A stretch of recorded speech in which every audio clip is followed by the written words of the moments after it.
Like I don't know that. That woman doesn't exist. She has never contributed anything to my life. From that incident, Nadaye waka. This man is trying to deny my existence. Yes, kati nentandika. I came to a realization that I need to put everything together that shows that you exist. So nentuuka nga omuntu ne bw'aba ayagala okunnyamba. Michael had worked my way, his way around me. People are not believing what I'm talking about. And then I for financial help. I had to go to FIDA.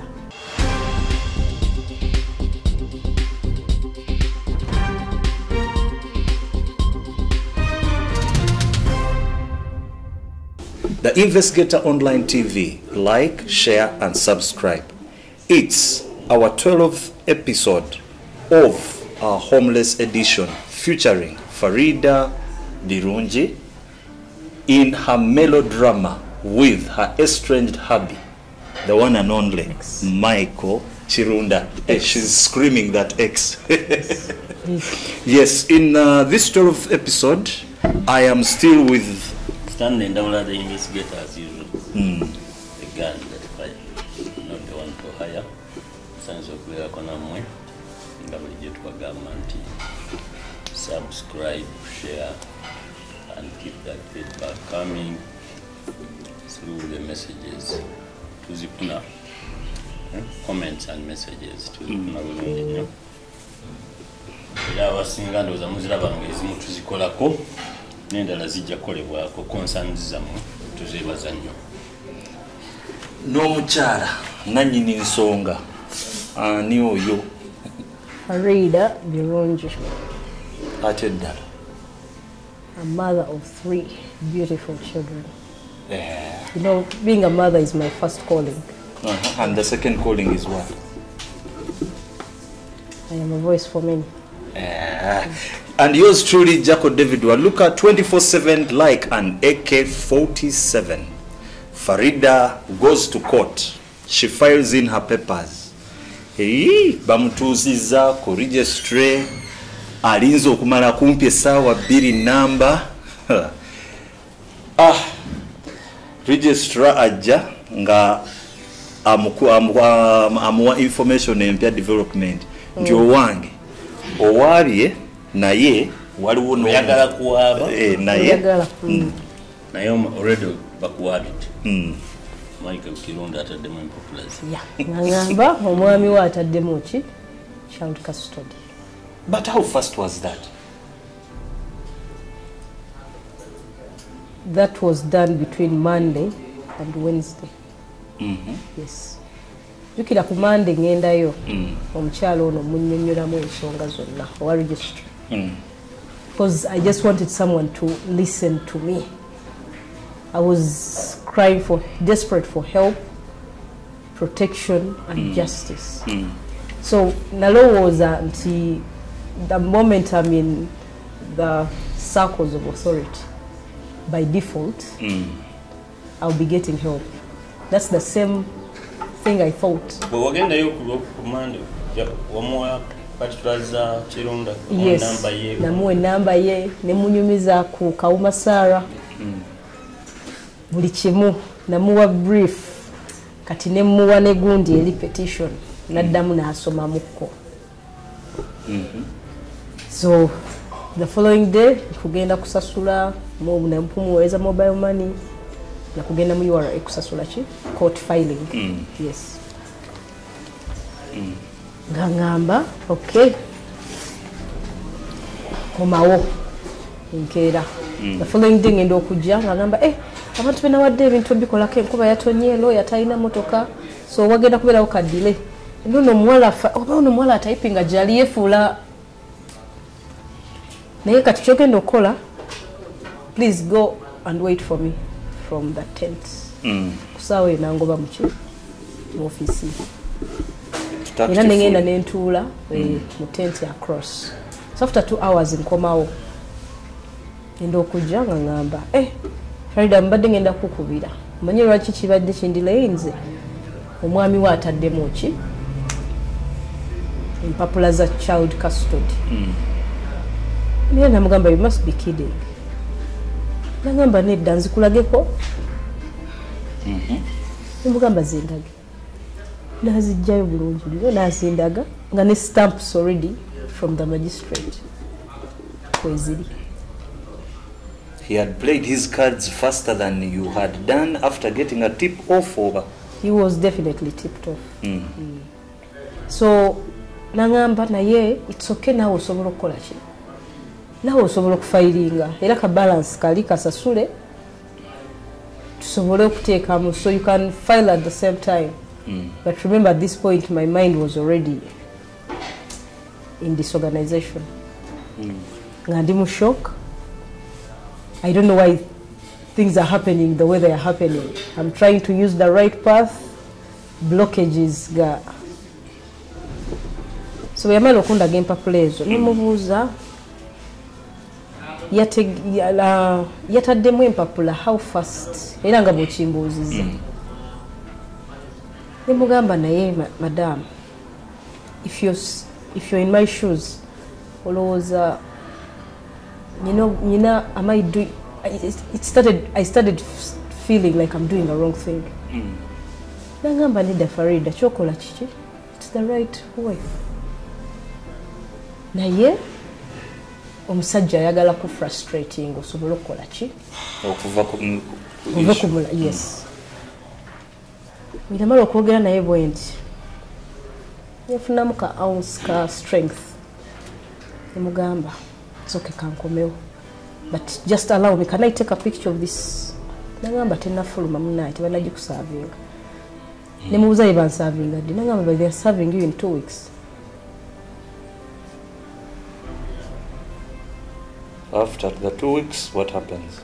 Nemugamba, can I take a picture of his file, like the file, over what he has applied against me? Nagamba, oyaga kundetera bizibu. But yasobola yagimpa and I read through it. Nemugamba, it's okay. I don't think I can file. Now this has all been twisted. Era naddayo mu tent kuno saatula na katebe yatula wasimbusu mutula mbusubi yatula wazimbusu amaziga ne gampitamuko katono nimane newe kuŋŋaanya. I called my brother nkubira Jamil nemugamba manyi ekiriwo nagamba okay. This is the point you have to engage dad. Which dad? My dad, my dad. Is he your dad? Yes. Legal practitioner, minister of justice. He's a businessman. Naye naye alina bu influence bweye Masaka yo here and there. So me and my father ate muntu mukulu.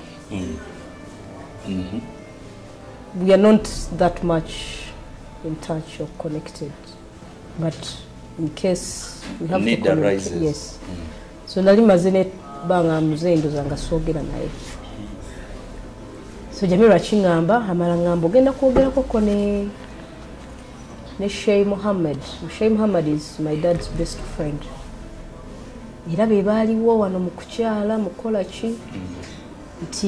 If this is arising or you not take your defenses or ate omusajja ono we have to bring out something that shows there is some officiality in your relationship.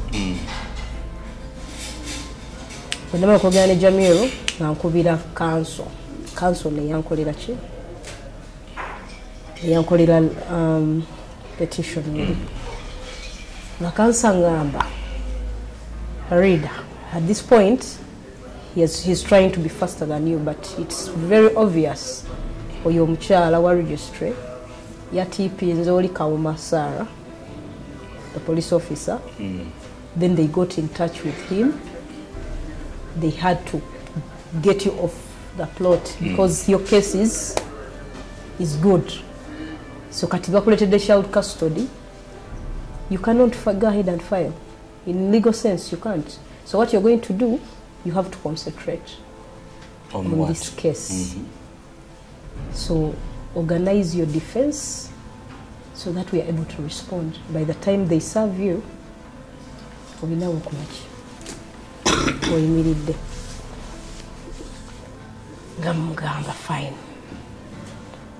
Shortly after, kubira muzeyi wange Haji nga munnyonnyolamu kati nno ntandika omunnyonnyola ndina mumubuuza if mu kukyala waliwo nzijukiranga waliwo akatabo ke bawandiikamu mu Kirunda mwe yakola promise nti agenda tukusiramuka then agenda kudda after 6 months.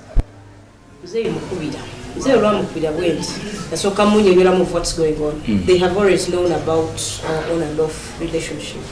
Era eyo omusajja baali bakitanga bakindekera Muzeyi n'angamba Farida sigenda kulimba nti akataba akumanyirewo kale kuba omuyaayo oyo omufere oyo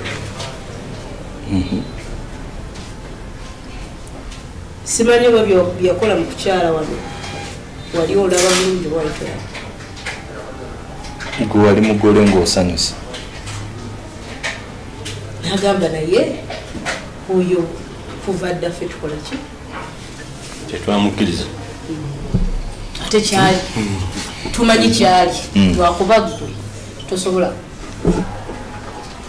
obadde blinded all these years tosobola kulaba ki otegedde kyenagaa nti mukulu awaddugala we wakola ki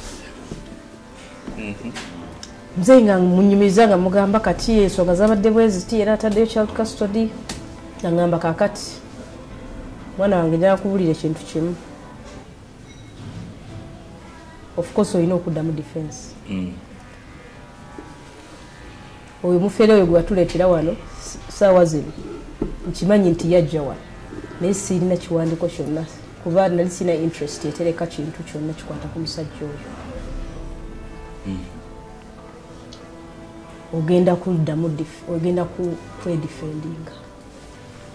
So there was no bwaba nga tewaliwo legal marriage.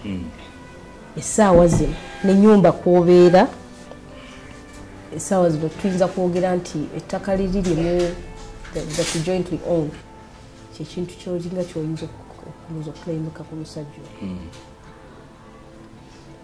naye kankufunire waliwo judge mukwano gwange badali retired naye asobola okugaidinga ku byamateeka bino akuwulire yes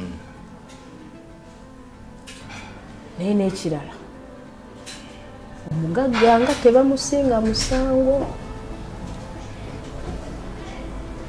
ogenda kukola otya nti I'm going to support you in any way you need naye era physically sinsobola kubeera waawo sigamba nti Kirunda nti nkyasobola omutuukirira in any way oba ngampe namba ya judge ngezako okwogerako naye judge nangaidinga here and there later but judge yamala okungaidinga amagezi negadda ate kati nenzirayo wa FIDA olumaze okutegeera nti FIDA teyayirako ki ozibu mu kaseera keekamu kati mala okuddayo ku FIDA mbagamba ya finance child custody. They have different lawyers. Kati Judith, yes, she's a legal advisor. Judith ngata ino kunkwasa ki lawyer mulala. Lawyer gwe yankwasa. She did not read through my story. Ye ya concentrating abamletedde musango gwa child custody. She just concentrated on that without knowing the background or history. So nga nsaba buli kye yeetaaga filing a defense. Tumalo filing a defense, but before filing defense, abaana baali bawumudde. Kids had gotten holidays. Nandi waka. Ebbaluwa eno, application eno, eya child custody, it didn't come in 2 weeks, like the other lady had said. Abaana bali bakawumula their first term, I think first term holiday. Yes, because it was around April. Bali bakawumula. Before Michael yasooka najja bwe yamala okuteeka application ya court najja n'aleeta cameras ewaka. For your security? That is a security.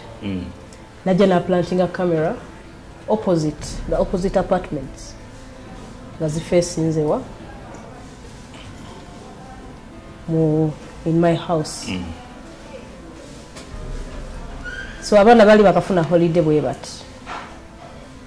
Brother wange nankubira nangamba omusajja oyo yataddewo cameras. This is a security. You know how dangerous he is. Lwaki atadde camera nga negundi yazo esobola okukapturinga even your bedroom or even the dining area where you eat from with the kids. What if you're harmed? Please talk to him and you see what he has to say, or you have to go to police and report. Naye tosobola muloopa nti yazitaddeko kuba yazitadde ku gundisa lya tenant ate tewamulabyeko nga bazinstalling. So we are going to assume it's a tenant yazitaddeko. A peeping Tom. Yes. So that day I talked to that tenant who yali atadde cameras. Nga kati nze amagezi gampeereza ngende nzikole ki, I just go and unplug it. Yes. So I talked to one of the tenants gwe bali bagitadde nga mugamba njagala ku accessinga gonde osobola okujjamu. Ngamba no, the landlord. Now I'm getting information. I needed to push him to tell me that it's the landlord who helped Kirunda to who mounted them. So I asked him, Nangamba, no, they're not my cameras. That tenant? Yes. Saying camera sees landlord yakoze ki? Yazitaddewo. Era sirina authority esobola kukwiza kola ki? Nimugamba, but the landlady and my husband did this. So shortly before that, nali ngenze ku police because I had gone to report. Era osinajja, ositula.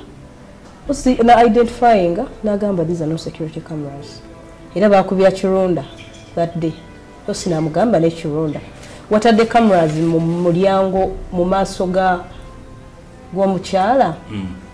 Ekintu kino nga si kituufu. Ate gundi wagiplantinze ku dirisa lyaki lya tenant. Omukyala wo alina authority ku nnyumba zino. So agenda lopani tenant. Neka nkubuuze. Bakugamba mbu si security cameras.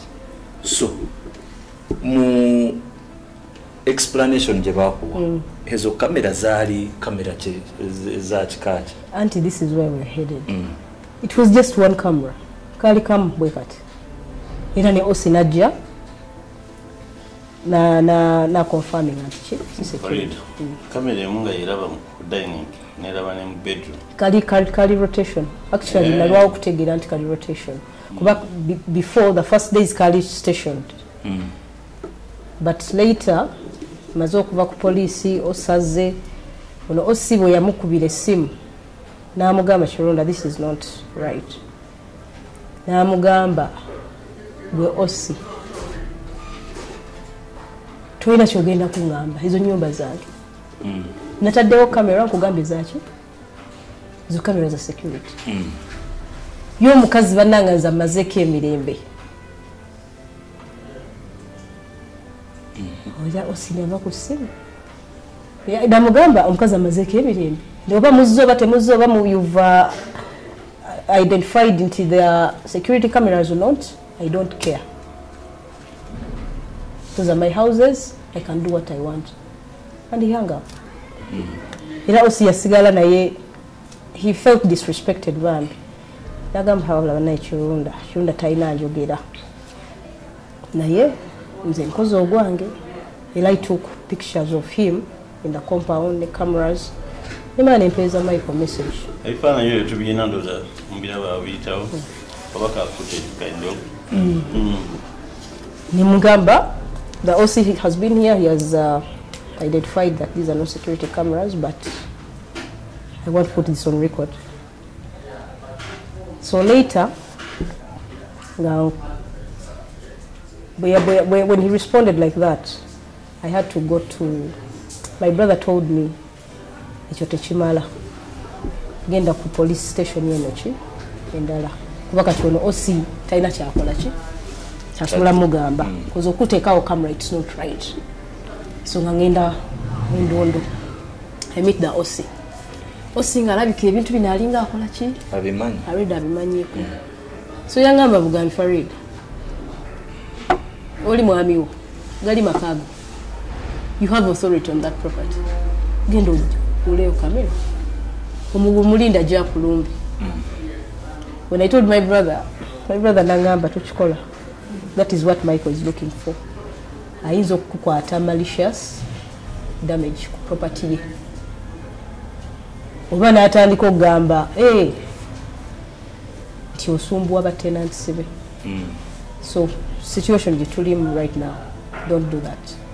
So just put it on record. Kasota deyo police statement. Nebili byomuwereza. So abana bafuna holidays. Nenziramu ne mugamba. Cameras is no issue elibwet nebwet. Please show me that these are security cameras. He sent me a footage. Ira that day nali ntudde ku balcony. That's when I saw the camera rotating.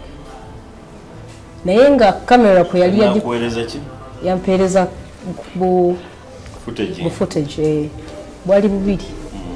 Naye nga apartment yagisazeemu era nga emmotoka yange yali mu parking naye nga eragako katono. Kamera we yali yaziplanting yali omuwala oyo yali muganzi we kaŋŋambe tenant. Mulala nga sewuli yagenda. Oyo yennyini baali bamuyita Nakkazi Masa. Yoyo wamwogerako ndo. Toli Harriet. Ono Nakkazi Masa. Era ngende wa Oseno, the second okureportinga. Reportinga tenant yoyo. Osi muyitiramu. Naye tuli ku wena proof nti yali mukyala.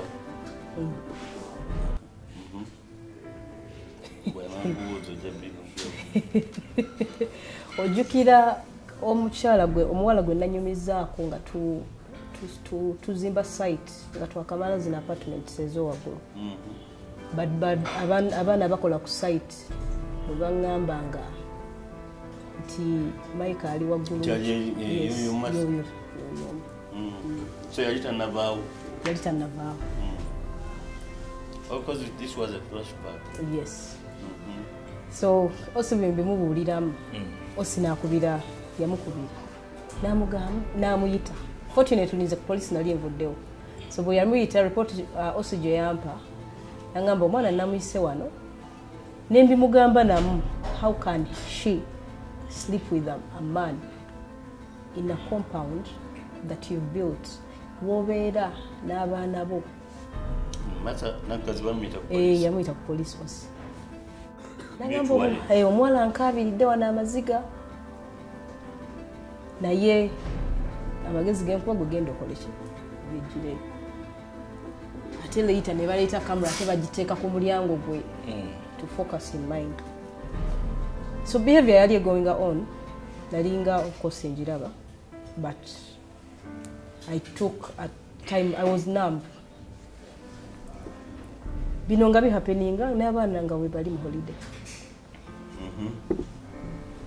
Era yali ya promisinga ne Nakkazi oyo nti anytime ennyumba eyo ngenda givaamu Nakkazi agenda kukola ki?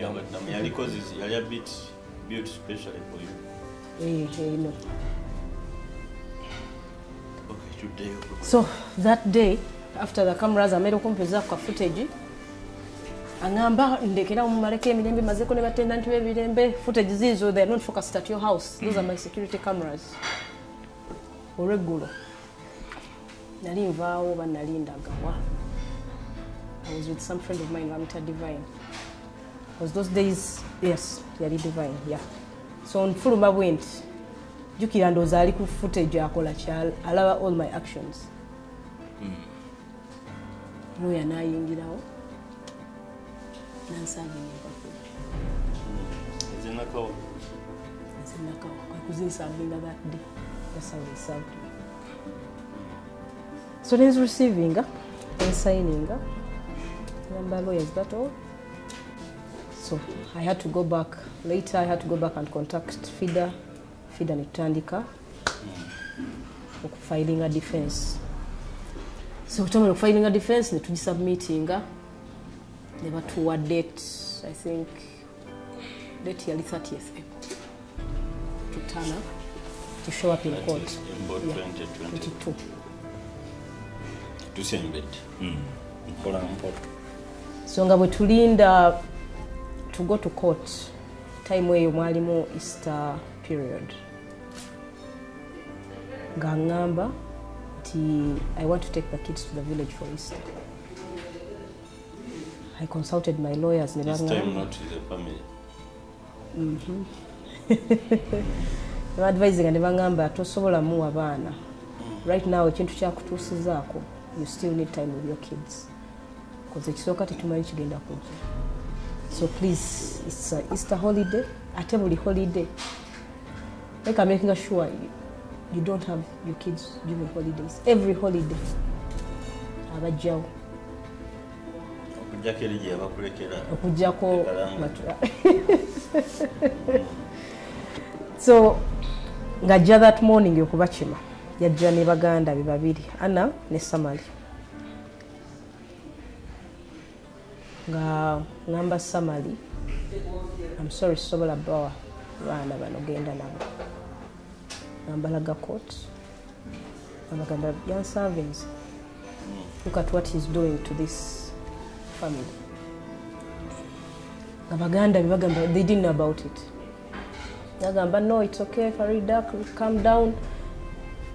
We are going to talk to him ngatutusewa. Mchana. Ndikama sigenda college. Sigenda baba. Abageza ko kunkaminga down. Ntegeka abaana bana college. Abatwala. So Easter negwa abaana n'abakomyawo era kwali kusika mugubu okubazza era yagala abatwale the entire holiday. So we moved towards the court day, that day we were supposed to appear in court.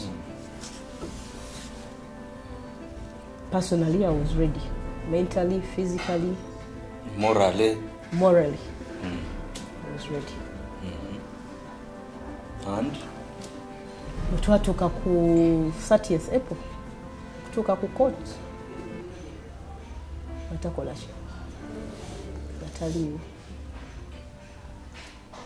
naye ngomanyi gyali gaali Tororo yagenze mu kwanjula omukyalo ono ow'Egayaza. Where there is sadness on your side, there is happiness and parting on his side. Sure. For me, Tembozi. Ow'Egayaza y'oligo yakwata ku lubuto. Yoyo. Simumanyi naye nzi. Yes. Nayenzi nayona. Akantu kampangula. So information eyo ngifuna ndowooza a few hours before I proceed to court. Era bwe twatuuka mu court nga before your worship that talina representative ne lawyer teyaliwo that day. So it was just me and my lawyer. It was adjourned to another session and date. Another date. When that date came, he sent his lawyer the second time. So her worship natugamba we have to go for mediation. So when they set a date for mediation, lawyer went dayo ngachimanyi wange. So between that time that one was mediation yalinga mu June. That was April. So I had like a month to go back to court. Yeah. I started taking short courses. On what? About the law. Law on child custody, law on... It was a lot of things. I needed the knowledge. And on how to handle someone of this behavior in court. Yes. So nitandika okubeera knowledgeable for myself. Era ng'ebintu ebisinga lawyer bw'aba alina kye yeetaaga. Ebintu ebisinga nga nze mugaidinga n'omugaidinga. What to do. So the day of mediation, fena nga tu appearing. Nayo ne kabwejjungira. Era yajja bulungi. Nga tula mu mediation ne magistrate. Magistrate yali mukyala mukulu ndoza over 50 years. Ng'asoma bulungi mu file. Nejjukira, everyone who looks at the child custody file now focuses on me. Afocusinga ku nze. Nti omuntu ono we baba applying omujjako abaana. She must be the trouble causer. They try to look at your demeanor. No one knows about the background and how it got here. But lucky enough, magistrate we yamala okuyita mu file n'abuuza Michael, abaana b'omukazi oyagala batwalawo. Are you sure you can take care of these kids more than the mother? The reason why we're here in mediation, I want to advise you, please, if your relationship is irreconcilable, don't try to take these kids away from their mother. Kuba ne reason zonna zenda mu application yo tezigisaako mukyalo ki baana. So keep doing your responsibility. Health, school fees, yes. A roof on, yes. Over their head. And move on harmoniously. Raise your kids in a proper manner. Charlie, I live very, very, very positive on the first day. So, on the second day. Do you agree on this, Michael? We can. Then mediation to no jimalira one. Michael ngagamba. No. So we cannot come up with the mediation is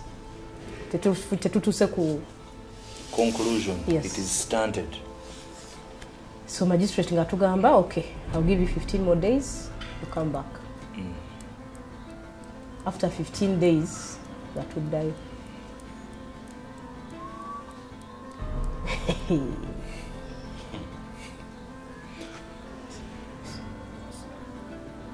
But before we went back, lawyer wange ngamba, I need you to write what you need in this co-parenting. How do you want to co-parent kids? I think I have a draft of that. I explained to her, I typed it, and I gave it to her. But she was trying, she had started to be a bit... Elusive, what? Yes. And she was withdrawing from me. Your issues. Yes. Gamulava, we are not on the same page now. What is that? Nemala ne mugamba, before we go back for the mediation the second time, I also need to draft something for you about the background of all this and also the behavior of the person we are dealing with. Over day, you just came in, saw a case and you started. So please help me put this together. I'm going to send you a draft of the behavior and a little background of what this is, and then nkuweereze ne how I want us to cooperate. Nembidraftinga, nembimuwa. So the following day, we meet at court. Twatuuka mu kooti nga Michael waali, Wendi, nga balawyer Michael nabo we bali. So before we proceeded to the room, the mediation room, nga balawyer ba Michael bajja nga babuuza lawyer, my lawyer nti chichicho, what have you come up with? Lawyer, we are trying to be as reasonable as possible. Let Michael keep giving a fee of 600,000 on food, clear the water bills. Farida will take care of the clothing and general welfare as a mother. A house over there, they already have a house over their head. So we've broken it down in this manner. And for what duration? Because if you talk about the 600,000, what duration does it That cover? is monthly for food.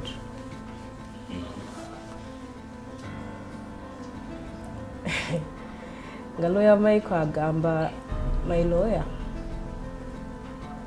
no. If you say 600,000 on food and water and school fees and health bills, then Farida is just going to take care of the children's welfare, clothing. We've tried to break down. Yes. That is before we go back. You can't say 600, it's too much. That's one reason.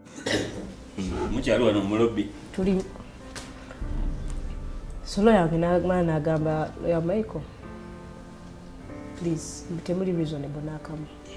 Let's proceed to the magistrate, to Labechi. When I think navaawo kone ngenda kusimu naye lawyer yange namulekawo wano ngatene Michael yalimu ebisawo. Ne entourage ye eri endala. So shortly after, batuyita netukola ki? Netuyingira. Netwayingira, magistrate nga welcoming bulungi okoma after 15 days. And I'm hoping you guys resolved. Lawyer wa Michael ng'ayogera, lawyer wange ng'ayogera. Nga bamala batugamba, Farida ne lawyer omufe tumukola ki? Mfulume. Nga nfuluma.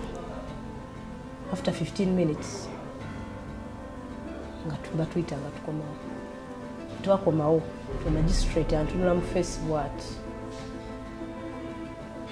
Ngamba, Farida, ebintu by'amateeka nga byakyuka. Why are you fighting for these kids when you don't even have a job? This man is financially stable. Bino byogamba nti you've built together, you've done all this hard work. Tebikyakola. First of all, you're not legally married. So, can't what happens these days? Because even if it's sharing custody these days, it's different. If a man pays school fees, the woman pays for the scholastics. If he's paying for the health, the woman is buying the food. So tell me where your client is going to get the money to take care of his kids. Yeah, apartment jasulamu. Jipangisa oba apartment yo Kirunda. Muganga watu wambuzi. But that's my apartment. Ti wobeera, ti nedda Farida wabeera kati nakyo.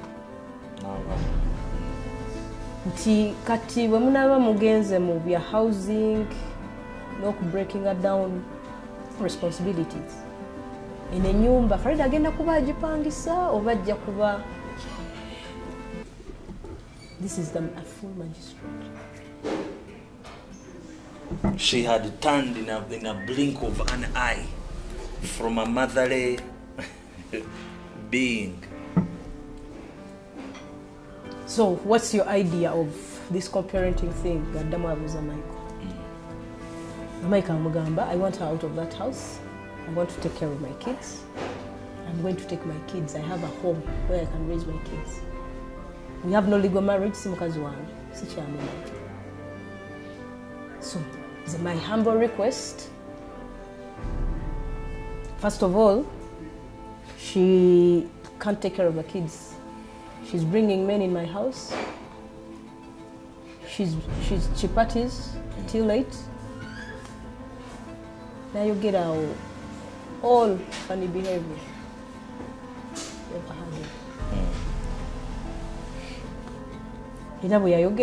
it. She drinks in front of our kids. You can try to lock down. Magistrate na mugamba. I cannot attribute this to Kubawa Dembe. She's free to have a drink. She's free to go out and party. So Sagala Chinochi, tell me what exactly do you want from this co-parenting? What is your idea? We are not legally married, magistrate. So Zabanda Bange, I want to take my kids. I can take care of my kids. I will take care of everything. I have a home where I can raise them because I have another wife. What? We actually just recently introduced. Now you see why he rushed and introduced a woman. So that he can entirely push me away.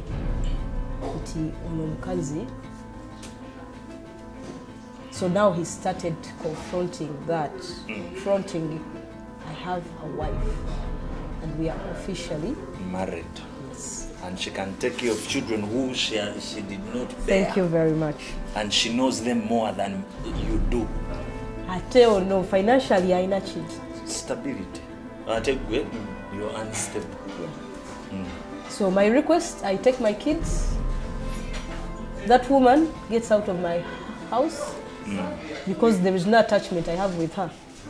So in that very moment, magistrate abuza lawyer wange. Client what was the munokola chi? My lawyer was totally silent. She was also shocked. In the room, I was actually defending myself. My idea of how we are going to co-parent, I had to speak on what? Your own behalf. So Kirunda Maloko guarantee he wants to take the kids because he can financially. He had more application child, I'm a financially stable businessman. So Magistrate Adam Nangamba, those are really devil. So give me your idea. I told her, all I want is harmony out of this. And for the sake of the kids, I want to maintain and stay with my children. I can take care of them as a mother because it's my role to nurture them. I still have a 6-year-old. The other 2 are in boarding school. My firstborn is a girl who is 13 years old. She still has to be under. I can't trust her to go to another. I'm here, I'm stable. You've already seen that. Vis-a-vis what Michael keeps saying, that mentally, you're unstable. Yes. I'm stable, I can take care of my children. We have a home that I've built. That's the apartment, your magistrate, the one you are referring. That is the home, the only home my children have known for the 15 years. So I can take care of these children. If it means dividing responsibility, as long as he can pay school fees. Now I'm even putting myself in a compromising situation. As long as he can pay school fees, take care of their health, I think I'll do the rest. As long as we still have a roof with my children, I'll take care of the rest. That is my submission. Nga magistrate addamu angamba tinaye kati gwe atalina mulimu onaamalako otya. Era namuddamu ne mugamba your worship, Not the fact that I don't have a job right now. I've taken care of my children and my family the last 10 years. Singa wabadde wasomyeko ku defense yange, you would know that Michael has still been taken care of just school fees. I've been paying bills, medical health, clothing. Michael doesn't even know how to go to a shop and purchase a kid's clothes. So I've been doing this for over 10 years. So I know what to do. If I'm financially incapacitated at this point, because this is what you're saying, what can happen what if I get out of here and I win a lottery? And I have been subjected to Michael's wish. I'm sorry. That is my submission, and I don't agree with Michael's. I need to have my kids. I'm their mother, and no one is going to take care of them other than. What was her reply? They got confused. They crossed eyes. Now remember, I was very, very vigilant for facial expressions, isn't it? Michael has put a full magistrate in a position thinking he can still manipulate me. So he's using the magistrate to talk to me. But those words the magistrate was telling me, the rude, that was entirely Michael. Yeah. So magistrate namara naga Michael ndoza owulidde submission ya Farida. Do you agree with it? Ko Michael, no. I still go with my first submission. She gets out of the house. Because I'm not married to her. So there's nothing to show that she's my wife. I take my kids, I have a home to take care of them. You see my home? It's showing the magistrate. This is his home. Picture. I built, yes. So I don't agree with her. Magistrate nga dai akomawe wange nga ngamba Farida. You're still a young girl. Why don't you give this man his kids? He's able to take care of them. Why don't you give him his kids and life goes on for you go move on? And then responsibilities, these things changed. Lote kyakola biri nti omusajja alina okulabirira. Financially tolina kyolina. Tusobola kusuka omulamza amazokola omulamza amazokukyuka Farida kintu kite ng'atandise okwogera oludikya. Ekyo kyennyini. Tukomawo mu yakumeka. Episode 13 eya Farida, the one and only Michael Kirunda. It's an interesting life story and one that a lot of women should learn from. Until next time, goodbye.